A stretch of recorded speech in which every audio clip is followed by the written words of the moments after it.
bisa di ruangan hijau, ketok aja, itu kebuka tuh. Nah, oke, biar nggak lama-lama, mari kita sambut Pak Irfan. Silakan, Irfan, silakan. Bapak mau ketemu apa? Itu tekan, itu tekan aja. Ya udah, kalau gitu silakan Pak Irfan.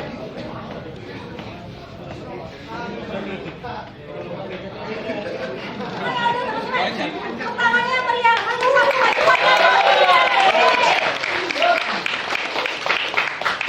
Assalamualaikum warahmatullahi wabarakatuh.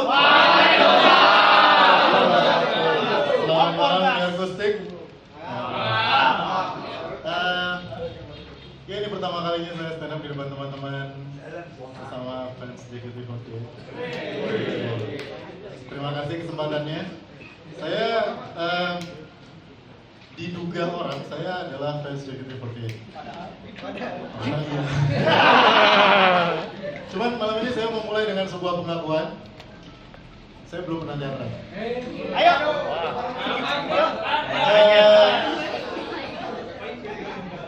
Ya mungkin karena belum dapat hidayah aja. Jadi di depan kalian saya merasa bagaikan rumahan Poki gitu. Ya, malam ini saya cuma mau ngomong aja, jadi nggak usah ngechat. Sayang suaranya. Tapi saya tahu waktu itu nggak sayang sama suaranya, sayangnya sama Osi. Duit aja nggak sayang. Ya sama duit juga nggak sayang. Bagian itu saya nggak ikutan.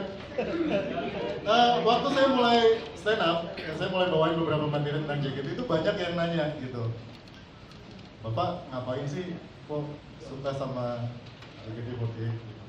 Udah tuduhannya udah macam-macam. Tapi gini teman-teman, mungkin banyak yang nggak tahu, banyak yang sudah tahu atau banyak yang belum tahu. Saya ini dosen. Saya jarang menyebut diri saya dosen. Saya scientist. Saya hidupnya di lab dari pagi sampai malam. Ilmu pengetahuan itu nafas hidup saya. Selain JKT.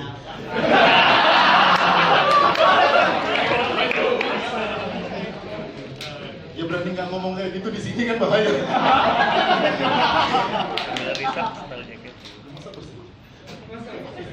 Jadi sains itu nafas hidup saya.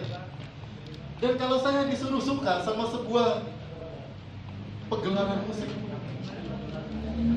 grup idola, saya harus suka sama siapa lagi selain sebuah grup yang bisa bikin lagu dengan judul Kapasitas Ikan Migrasi.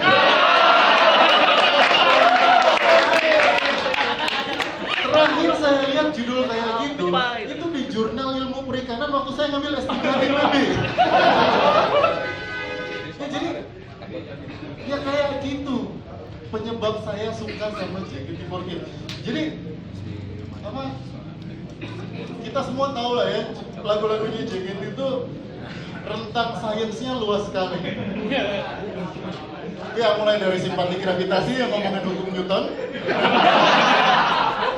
Lalu ada Sri Sun Girl yang ngomongin psikologi kognitif gadis-gadis remaja.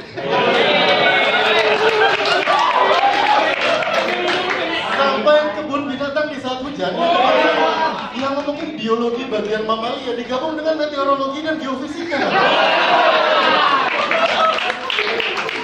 Jadi teman-teman, saya tuh nggak punya alasan untuk nggak suka sama JKT. Bisa aneh ngejelasnya. Menjelat crowd. Ya, selain pertanyaan kenapa saya suka JKT, pertanyaan yang sering muncul jatuh mulu. Jepit aja, jepit, pegang aja. Ya selain pertanyaan kenapa saya suka JKT, pertanyaan berikutnya yang sering muncul buat saya adalah apa wasitnya siapa? Jadi gini teman-teman, saya mau cerita sesuatu dulu. Saya memulai suka JKT itu karena suka musiknya. Jadi terima kasih tadi ada yang bilang suka musiknya, saya salah satu di antaranya. Saya suka musiknya, dan mungkin ini pengakuan paling berani yang saya lakukan di tengah-tengah masa yang seperti ini adalah awalnya saya nggak gitu peduli sama membernya. Betulan, saya nggak gitu peduli sama membernya karena mereka banyak. Mereka banyak sekali. Saya bahkan kehilangan fokus. Saya harus lihat yang mana. Saya harus lihat yang mana gitu. Dan buat orang saya bukan tua, saya vintage. Seumur saya, memori otak saya itu udah penuh gitu, daripada ngapalin nama member sama nyocokin nama-namanya. Karena kan nggak cuman nama sama tampangnya kan mesti dicocokin. Daripada ngapalin kayak gitu, otak saya itu udah penuh sama ngapalin nomor pulsa listrik di rumah gitu. Nomor NPWP sama berapa harga minyak goreng yang lagi diskon di Giant gitu. Udah penuh gitu otak saya, ini lagi disuruh ngapalin nama member. Susah gitu. Buat saya mereka itu awal-awalnya ya, buat saya mereka tuh kayak donat crispy krem gitu, semuanya manis tapi mirip gitu.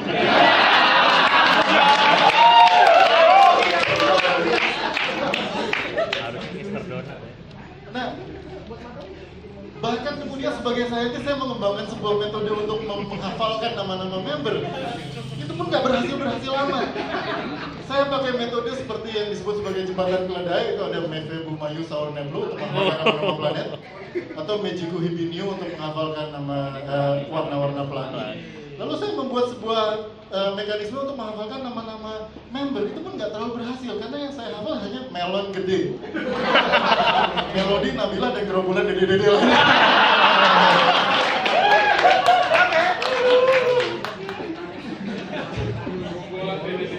Jalan gede.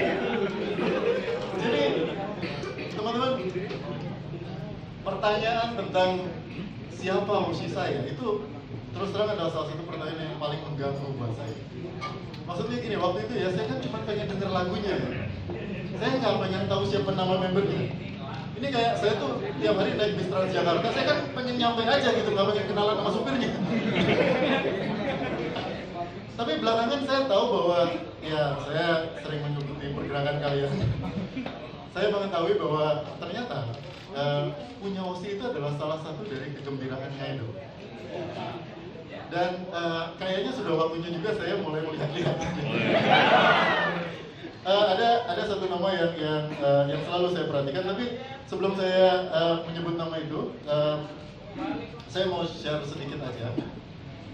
Hampir semua member yang saya perhatikan, jadi yang saya suka, wah ini keren nih kayaknya nih, gitu.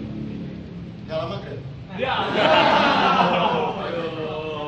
Pertama kali, seperti juga banyak fans lainnya pada awal-awalnya, saya suka Stella. Keren. Itu terjadinya bulan Desember, tapi terasa seperti baru kemarin.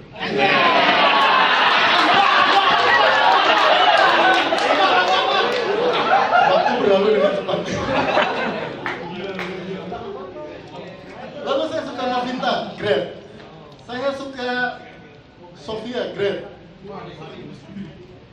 Terakhir beberapa minggu yang lalu saya mulai ngobrol dengan salah satu teman di sini. Saya bilang saya mulai memperhatikan Bige.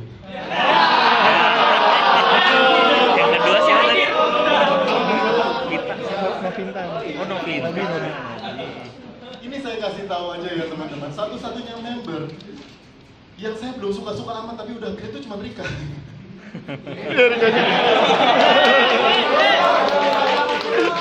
Jadi kalau ada rencana bergabung dulu biar saya suka dulu baru great. Nah, ini kemudian jadi pertanyaan besar buat saya. Kalau semua member yang saya perhatiin kemudian great, apakah kemudian saya harus menyebut siapa nama Osi saya malam ini? Resikonya gede teman-teman. Ini resikonya gede bukan cuma buat saya, buat kita semua. Jadi pertanyaan saya, apakah saya harus menyebut nama Gaida malam ini?